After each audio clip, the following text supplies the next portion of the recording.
আমি সারা রাত ছোলাটা ভিজিয়ে রেখেছিলাম। এখন ভালো করে পরিষ্কার করে নিয়েছি। আমি প্রেসার কুকারের মধ্যে দিয়ে সিটি তুলে নিব 5 থেকে 7টা মতো।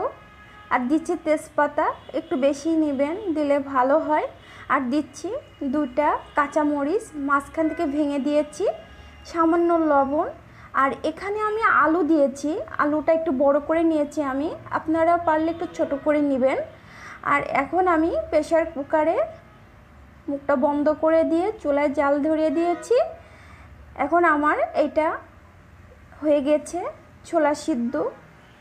দেখেন আমি দেখাচ্ছি টিপে, দেখেন কত সুন্দর হয়েছে। এখন এখানে একটা ফ্রাই প্যান নিয়েছি, এর মধ্যে সয়াবিন তেল দিব, আর দিব 1 কাপ পেঁয়াজ, আর দিব 1/2 কাপ রসুন কুচি।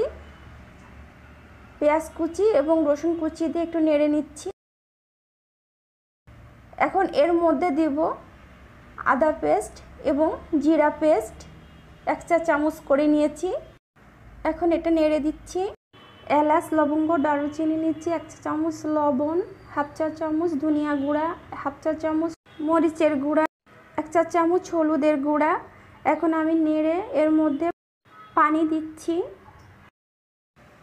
যাতে করে মশলাটা না পুড়ে যায়। এখন আমি এর মধ্যে ছোলা এবং আলু সিদ্ধ করে রেখেছিলাম ওটা দেব, আর দিয়েছি 1 চা চামচ চটপটির মশলা। এখন আমি বড় বড় আলুটা ভেঙে নিচ্ছি, ভেঙে নিলে এর সাথে মিশে যাবে, ভালো লাগবে খেতে।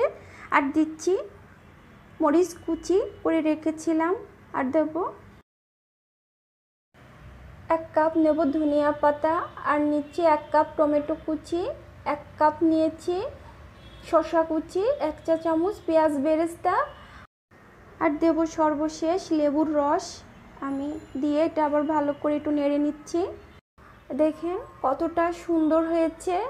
এইভাবে আপনারা বাসায় ট্রাই করবেন, তখন বুঝবেন যে কতটা মজা হয়েছে খেতে এই ছোলা ভুনা।